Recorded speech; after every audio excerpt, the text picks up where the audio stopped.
Today, I want to tell you a story so painful it turned a man into a ghost. Set in the heart of the American Wild West, under a sky scorched by regret and revenge. This is where fate crosses paths with violence, and the past refuses to stay buried. It all started with something small, a stolen horse, that grew into a tragedy no one could outrun. Before we kick off this adventure, don't forget to hit like on the video and let us know in the comments where you're watching from. They once whispered my name across the borderlands. They called me Ghost Cross. For 20 long years, I wandered through the desert fueled by nothing but hatred, passing through forgotten towns, filthy saloons, rusted jail cells. Every mile, every step was a rehearsal for this night. My real name is Caleb Cross, and I rode into Redemption Creek for a single purpose: to put a man in the ground who should have been buried decades ago. He now calls himself the Black Serpent, the fastest gun west of the Rio Grande, feared from frontier towns to the streets of Mexico City. But their legends are lies. What they don't know is what hides beneath that polished black coat and those silver pistols. Beneath it lives a boy once called Silas Blackridge, a starving, frightened kid who murdered my brother, set his home ablaze, and stood watching as 3 children burned alive. Back then, I was the law in San Miguel, the deadliest shot in the territory. Folks said I could drop a man at 100 yards without blinking. I never lost a duel. But I lost something far more precious. I lost my family to a single moment of a child's terror. And for 20 years after, I buried myself alive inside vengeance. I let the rage hollow me out, turn me into something empty, something already dead. Mary's screams still claw through my sleep. Daniel's face when I found him among the ashes never leaves me. Nor do the faces of Thomas, Luke, and Annie, children who never had the chance to grow old. Tonight, in this dust-choked town where the wind smells of gunpowder and fate, everything shifts. The Black Serpent is here, sitting in that saloon, unaware that death has already arrived, wearing the skin of an old man he thought long buried. I prepared 2 graves before riding into town. One bears a name, one does not. By sunrise, one of them will be filled. The only question left is which one. I entered Redemption Creek as the sun bled itself out along the horizon. My horse limped beneath me. We'd both gone too far, too hard. 20 years of wandering wears down man and beast alike. Dust clung to the lines of my face, ground into my skin by decades of heat and fury. I dismounted in front of the saloon slowly, deliberately. My joints screamed in protest. My muscles burned, but my steps never wavered. I had been walking toward this moment for 240 months. No one noticed me. I was just another drifter looking for whiskey and a place to sleep. That was exactly how I wanted it. Inside, the air reeked of sweat, tobacco, and spilled liquor. I chose a corner table. Back to the wall, eyes on the door. A habit carved into me over 20 years of knowing death could walk in unannounced. A full bottle, I told the bartender, his apron stained and his eyes dull. $5. I slid a gold coin across the table, enough to buy 10 bottles. Keep the change, I murmured, my voice rough as crushed stone. Time dragged. I drank slowly, barely tasting the whiskey. My eyes tracked every face, every shift, every whispered word. I wasn't looking for something. I was waiting for someone. Near midnight, the saloon doors slammed open like a gunshot. 3 men stepped inside. The one in the center was tall and lean, dressed head to toe in black. 2 silver revolvers hung low at his hips, catching the lamplight like omens. The Black Serpent had arrived. The room froze. Even the drunk slumped in the corner stopped breathing. The gunslinger crossed to the bar, his spurs chiming like funeral bells. He ordered tequila and scanned the room. His eyes locked onto mine. He smiled, a sharp, hungry grin that smelled blood. "You," he said, pointing. "I know you." I didn't answer. I lifted my glass and drank, never breaking my stare. The silence thickened until it crushed the air from the room. "Yes," the black serpent continued, his tone slick with false confidence. "I've seen you somewhere, old man." "Where are you from?" When I finally spoke, my voice was barely more than a breath, yet it rolled through the saloon like distant thunder. "From the same hell you thought you escaped, boy." His body stiffened. His smile cracked. Something shattered behind his eyes. For the first time in years, uncertainty flickered across his face. "What did you say?" His hand drifted toward his pistol. I stood slowly. I wasn't as tall as him, but something in my stance filled the room. 20 years ago," I said. "A boy stole a horse in San Miguel. The owner chased him.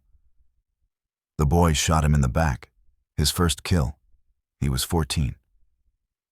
Color drained from the black serpent's face. His companions shifted uneasily. "Lies," he snapped. But the strength was gone. "Your real name is Silas Blackridge," I continued. "Son of a washerwoman and a gambler who never came home. You grew up starving, alone, stealing until stealing turned into murder." Each word struck like a hammer.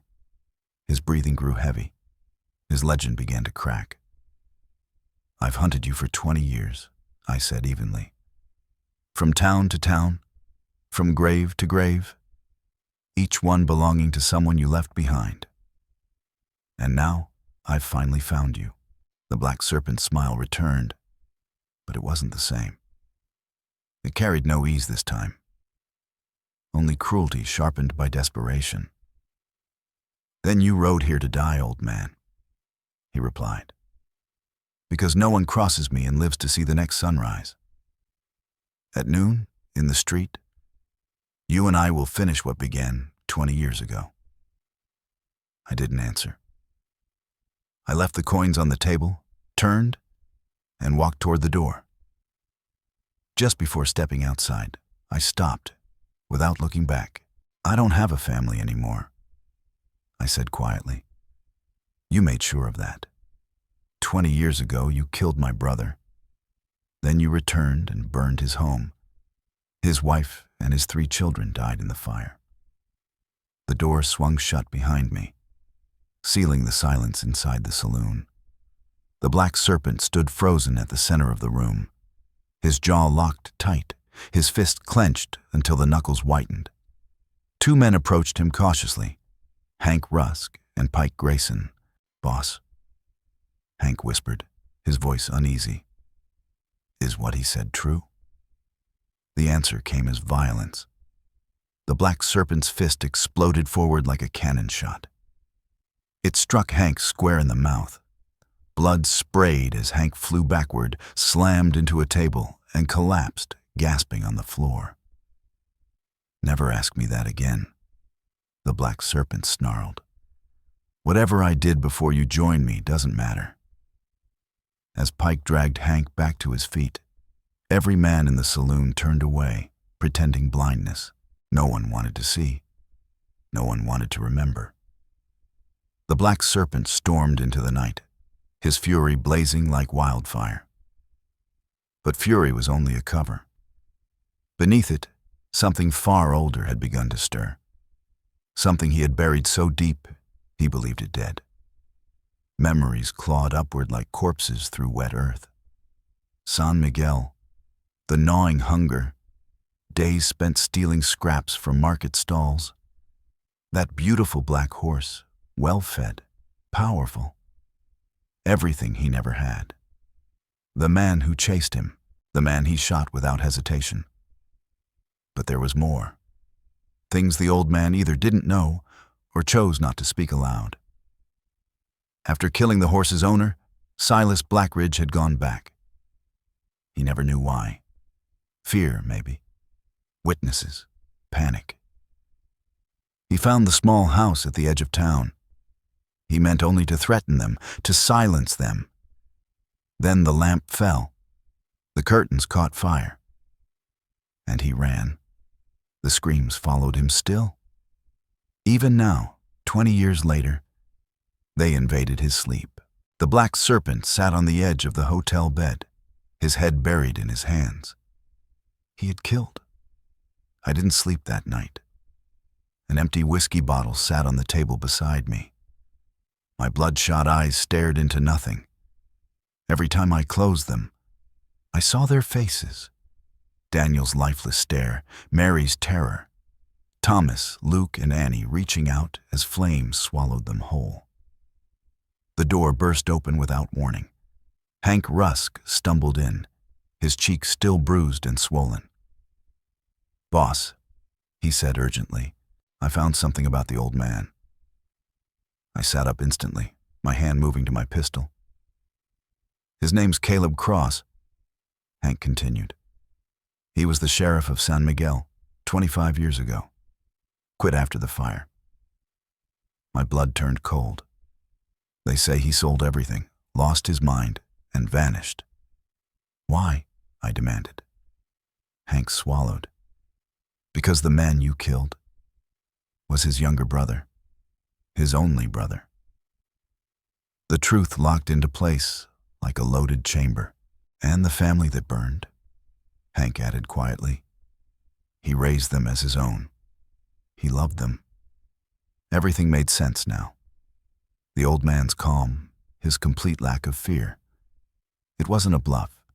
This wasn't about money or pride or reputation. It was worse. He was a man with absolutely nothing left to lose. "There's more," Hank said hesitantly. Before he wore a badge, Caleb Cross had another name. I already knew it before he said it. Ghost Cross. They say he was the finest shot in the territory. Hank went on. Could drop a man at 100 yards without missing, never lost a duel. The floor felt unsteady beneath my boots. "Why doesn't anyone talk about him now?" I snapped. "Because he disappeared right after the fire. Folks thought he was dead." Hank paused. But he wasn't. He was searching for you. The silence crushed the room. "Can we leave?" Hank asked softly. "Ride out before noon. This place isn't worth it." "No," I said coldly. "We don't run." I never had. "That old man might have been something once," I continued. "But now he's just that, an old man. His reflexes are gone," I told myself. His hands shake. Even as I said it, a memory flickered. His hand brushing his pistol the night before. Fast, clean, almost too fast to see. I was in my prime. Or at least, that's what I told myself. Yet even as those words formed in my mind, a memory surfaced from the night before. When the old man rose from his table, his hand had grazed his pistol, just for a heartbeat. The motion was flawless, sharp, almost invisible. Almost. That was when the truth settled in as I stared at the open earth. 2 graves. One marked, one waiting. One bearing my name carved into rough wood. The other left blank, patient as death itself.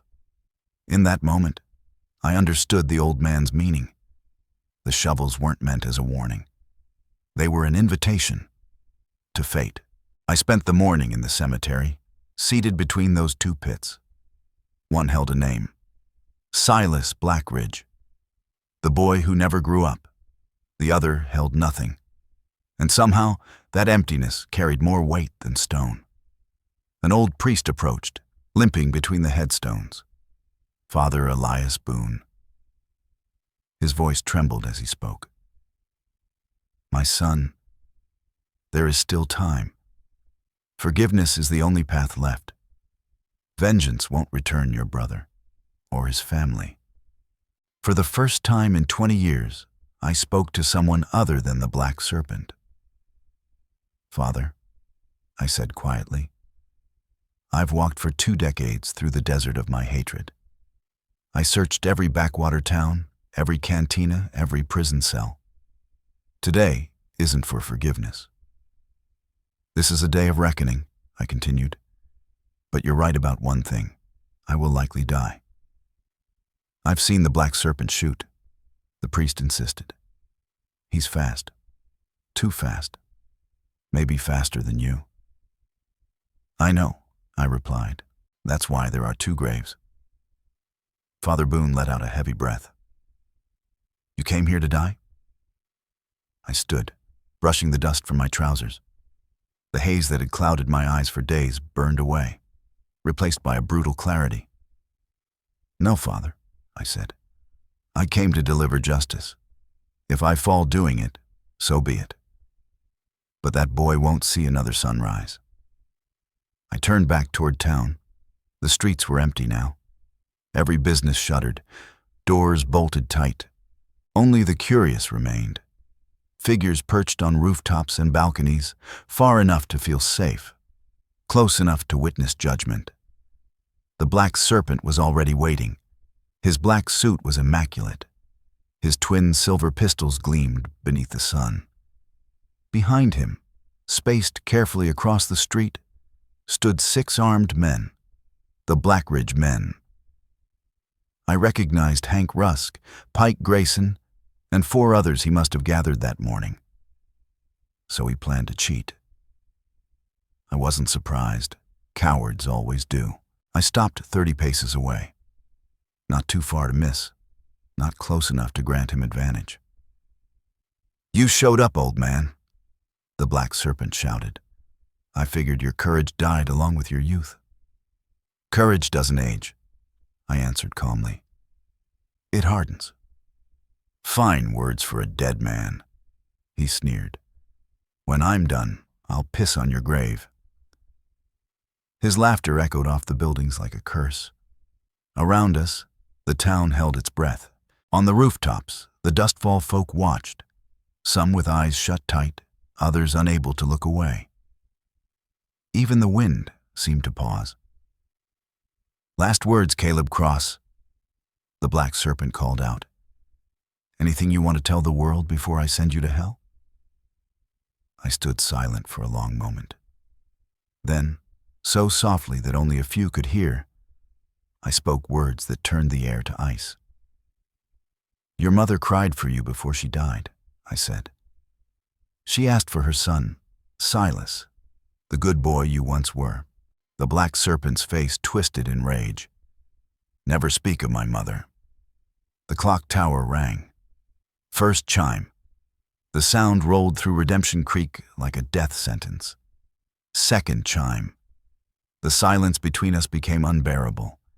His hand hovered near his pistol. His fingers twitched. His eyes locked onto mine. I didn't move. My arm hung loose at my side. No tension. No preparation. Third chime. Fourth. Sweat traced down his spine. Why wasn't the old man moving? Why did those eyes stare back like they belonged to someone already dead? Fifth chime.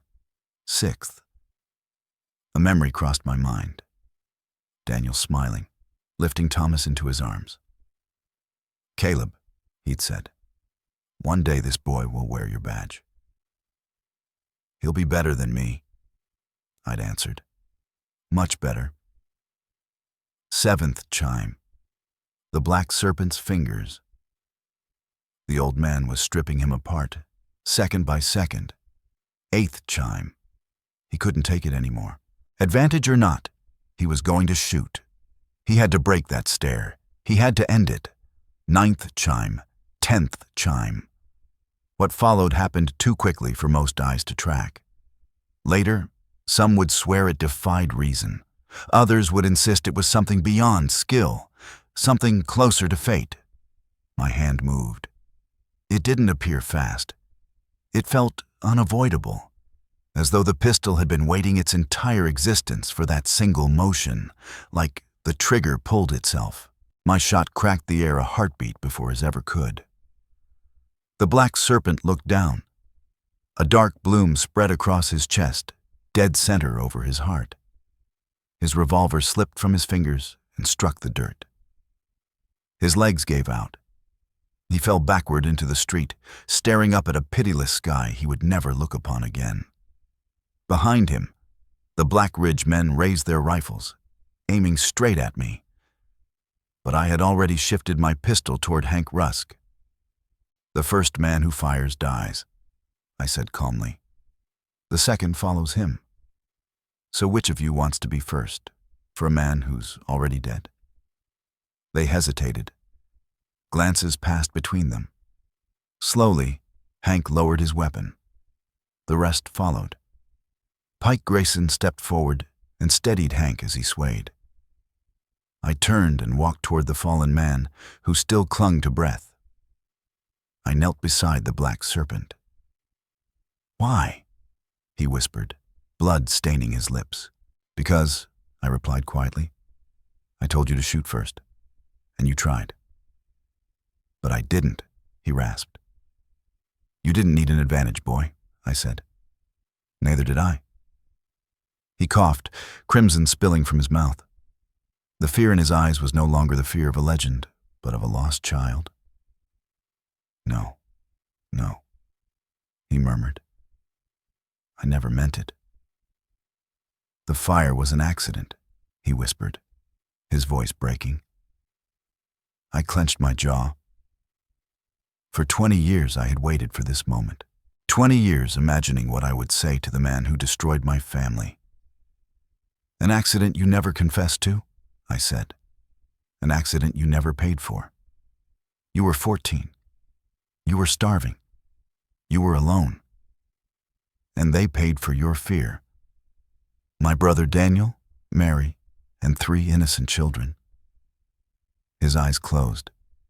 Tears cut clean lines through the dirt on his face. "Every night," he sobbed, "I see them burning." Something inside me fractured. For 2 decades, I had imagined a monster, soulless, merciless. But what lay before me was only a broken man, one who had fled his crime and wrapped himself in cruelty to hide his cowardice. The weight of 20 years settled heavy on my shoulders. "I'm sorry," he whispered. "I'm sorry. Your regret won't bring them back." "I know," he said weakly. "But tell the world who I was. Not the Black Serpent. Just Silas Blackridge, a stupid, scared boy." The Dustfall folk were edging closer now. Father Elias Boone came running toward us. The dying man suddenly seized my hand with surprising strength. "In my pocket," he gasped. "There's a locket. My mother's picture. Please, keep it. Bury it with me." I reached into his coat and pulled out a worn silver locket. I opened it carefully.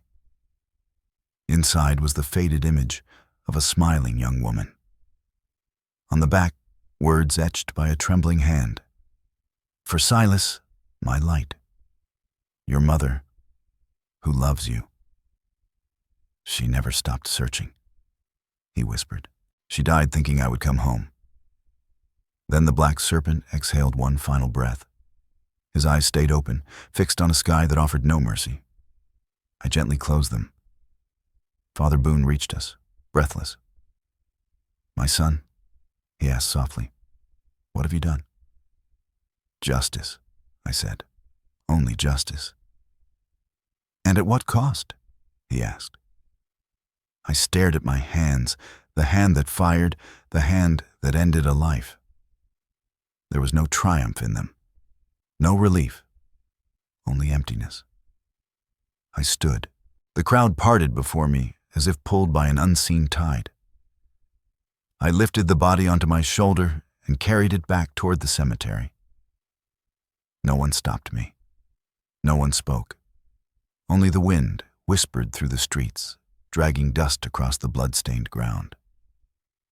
The sun was sinking when I finished burying Silas Blackridge. I placed the silver locket on his chest before covering him with earth. The wooden marker I'd prepared still stood. With my knife, I carved one final line beneath his name. May God have mercy on his lost soul. I sat beside the grave as shadows stretched long. The second grave, the one meant for me, remained open beside it. Father Boone approached, holding a blanket and a bottle of water. "Will you lie in that grave tonight?" he asked gently. I stared into the darkness of the empty pit. For 20 years, I had been dead already. Only vengeance kept my feet moving. Now that it was finished, what remained? Nothing. I had nothing. I was nothing. "I don't know, Father," I said quietly. Father Elias Boone lowered himself beside me with a tired grunt. After a moment, he spoke again. "You know, there's an orphanage in San Miguel. They're always short on help." He paused, choosing his words carefully. "Someone to teach the children, someone to protect them, someone to make sure they don't become what that boy became." I said nothing for a long time. Then, slowly, an idea took shape. One I had never allowed myself to consider. The children of today were no different from Silas Blackridge once was. Hungry, frightened, alone, with no one to guide them. Something stirred in my chest. It wasn't peace. Not yet. But it was close enough to feel like the beginning of something else. A reason to keep breathing beyond revenge. My brother Daniel had always wanted his son to wear a badge one day. He believed in protecting the innocent. Maybe I couldn't honor that dream through his own blood. But I could still honor it through children who needed someone to stand between them and the darkness. I rose slowly. My joints cracked, my muscles protested. Yet there was a steadiness in my movement that hadn't been there before. I walked toward the second grave, the empty one I had dug for myself, and I began to shovel earth back into it. "What are you doing?" Father Boone asked. "Burying the man I was," I answered. Ghost Cross died 20 years ago with my brother. Caleb Cross died wandering the desert, chasing vengeance. I kept working. "All that remains now," I said, "is an old man without a name. Maybe he can still do some good with the time he has left." When the grave was filled, I drove a wooden stake into the soil. No name, no words. Just a marker for someone who no longer existed. Father Boone smiled gently. "San Miguel will be waiting when you're ready." I nodded. One last time, I looked at the two graves. One marked, one blank. One holding a body, the other holding a past. Both mattered. I mounted my horse as the final strip of sunlight slipped below the horizon. I didn't look back when I rode out of Redemption Creek. Folks there would talk for years about the duel, about the old man who never moved until the last instant, about the black serpent who fell in the street. But that story no longer belonged to me. I was stepping into another one, a story of redemption, not vengeance. The desert stretched wide and unforgiving as I rode toward San Miguel. The same desert I had crossed for 20 years, fueled by hatred. Yet now it felt different. The endless sand no longer looked like a prison. It felt like a road. The journey took 3 days. 3 days to cross a distance hatred had once stretched into decades. I arrived at dawn. San Miguel looked just as I remembered. The church still stood at the center. The market where Silas once stole scraps of food was unchanged. The ashes of my brother's house had long since faded into dust. I went straight to the orphanage. It was a simple adobe building on the edge of town. Children played in the yard, some laughing, some quiet. Others wore the same expression Silas once had. Hunger, fear, loneliness, An elderly woman stepped forward to greet me. Her eyes were kind. Ruth Holloway. "I'm looking for work," I said simply. "I can teach. I can protect. I can help make sure children don't grow into monsters." She studied me for a long moment, then smiled. "What's your name, old man?" I thought of the nameless grave. I thought of the man buried there. "I don't have one anymore," I replied. "Just call me what you need. Teacher, protector, friend." She nodded, as if that answer made perfect sense. "Then come. There's plenty to be done." I followed her inside, leaving my past at the doorway. The children looked up at me with curiosity, some wary, some already tired of trusting. I understood. Life had taught them caution far too early. But I had time now. Time to show them another path. Time to honor Daniel's memory by protecting the innocent. Time to prove that redemption wasn't just a word. It was a choice made every single day. As I settled into this new life, I understood a truth I had learned too late for Silas. A man can change. He can survive hunger, fear, and loneliness. But only if someone shows him the way. That would be my purpose now. 3 months after I arrived, a boy came to the orphanage who cut painfully close to memory. His name was Eli Carter.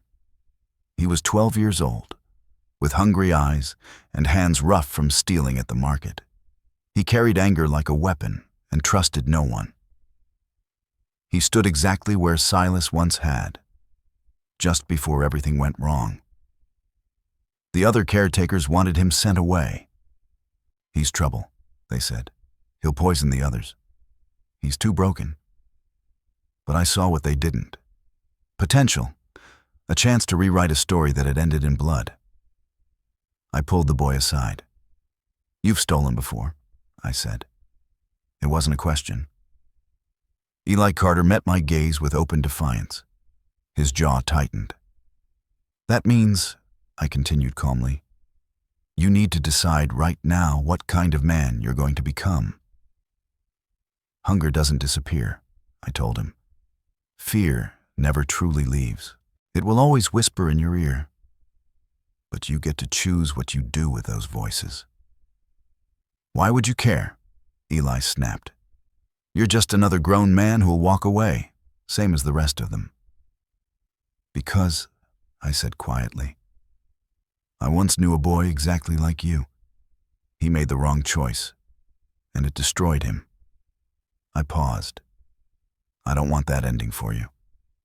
I told Eli about Silas Blackridge. Not the full weight of the story, because that burden wasn't his to carry. Just enough. I told him about a frightened boy who became a killer simply because no one ever showed him another road. Eli listened without speaking. In the weeks that followed, I worked with him the way I wished someone had once worked with Silas. I taught him how to shoot, but I taught him that a gun was meant for protection, never revenge. I taught him how to read, how to write. I showed him that hunger and anger were real things. But they didn't have to decide who he would become. Slowly, something inside him began to shift. One afternoon, I caught him kneeling beside a younger child, guiding small fingers across a page. He did it quietly, thinking no one noticed. When he realized I was watching, he flushed with embarrassment. "He's only 6, Eli muttered. Nobody was helping him. Something warm stirred in my chest. "Your mother," I said softly, "would be proud of the man you're becoming." Eli didn't have a mother, but he understood. He nodded, and for the first time since arriving at the orphanage, he smiled. A real smile, not one forged from anger. 1 year after I returned to San Miguel, a traveler brought a letter. It was addressed to Ghost Cross, postmarked from Redemption Creek. My hands trembled slightly as I opened it. I didn't recognize the handwriting, but I knew the sender. It was from Pike Grayson. Dear Caleb, I hope this letter finds you alive. Hank Rusk wanted to write, but he couldn't find the words. Someone needed to tell you what happened after you left. He wrote that the town had eventually moved on. People stopped talking about the duel.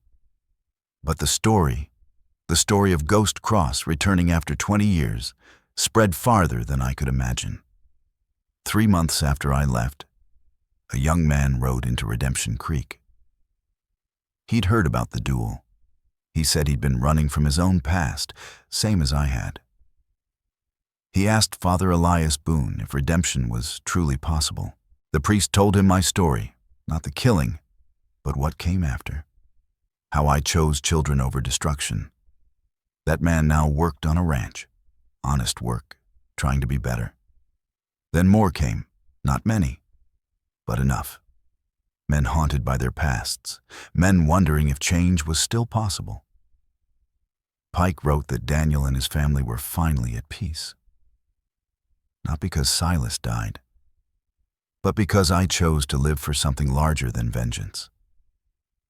Because I chose to protect other families. What you did at that grave mattered. It changed more than you'll ever know. Hank and I are leaving that life behind. We're going to try to be better men. We might fail, but we're going to try. Thank you for showing us it's never too late to choose another path. Your brother in the desert, Pike Grayson. I read the letter 3 times. Each time, the weight of it pressed deeper. I had thought I was saving only San Miguel. I thought my redemption was meant only to quiet my own conscience. But maybe redemption didn't work that way. Maybe it spread outward, like ripples across water. That night, I counted the names of the children I taught. 15. 15 lives that might take a different path because of one choice. Maybe that was enough. Maybe it was more than enough. 2 years after I arrived in San Miguel, an unexpected visitor rode into the orphanage. It was Hank Rusk. He looked older, quieter. The hardness in his eyes had softened. He dismounted slowly, respectfully, and approached me in the courtyard. Caleb, he said, I wasn't sure I'd find you here, but I had to come. Why? I asked, studying him. Because I needed to understand, Hank said, how you went from wanting to kill a man to this. He gestured toward the children playing, laughing, learning. I didn't choose this easily, I admitted. At first, I came here to die. I thought filling that empty grave inside me would end me too. I sat down on a bench. Hank joined me. But the priest showed me something different. The children kept playing around us, laughing and running, unaware of the weight carried by our words. Hank Rusk and Pike Grayson had left Redemption Creek together, determined to become different men. It wasn't easy. The old habits pulled hard. Violence felt familiar, almost comforting. They stumbled more than once. So what changed? I asked. Your letter, Hank said. Before you rode out, you left one with Father Elias Boone. He gave it to Pike. It was about choices. About how every moment offers a decision, to grow better or sink deeper. I didn't remember writing it, but I remembered the priest asking me something very much like it. Hank nodded. I've been trying to live up to that idea. I found work with horses, honest work. Doesn't pay much, but it's clean. He shrugged. I'm not perfect. I never will be. But I'm trying. Something warm, unexpected settled in my chest. Do you want to stay? I asked. Help with the children? They need someone who understands where they come from. Hank's eyes filled. You'd let me, after everything? Everyone deserves a second chance, I said. That's the lesson it took me 20 years to learn. He wiped his eyes and nodded. Then yes, I want to stay. 5 years after I returned to San Miguel, I stood at sunrise in the cemetery, the same ground where I once dug 2 graves. Silas Blackridge's marker was still there, bearing the words I had carved. May God have mercy on his lost soul. Fresh flowers rested at its base, left by someone, perhaps Father Boone, perhaps one of the Dustfall folk. Beside it lay my unmarked grave. It was filled now, not with earth, but with memories. The man buried there was Ghost Cross, a hunter of vengeance, a soul hollowed by hatred. I was no longer him. At 68, with gray in my beard and lines carved deeper than any trail, I had become something else. A teacher, a protector, a father figure to more than 40 children who had passed through the orphanage. Eli Carter was 17 now, serving as a deputy sheriff. Honest work, protecting the innocent, just as Daniel once dreamed. Hank helped run the orphanage. Pike Grayson eventually joined us as well. 3 men with dark pasts, trying to build a bright future for children who reflected who we once were. "You're up early," a voice said behind me. It was Eli Carter.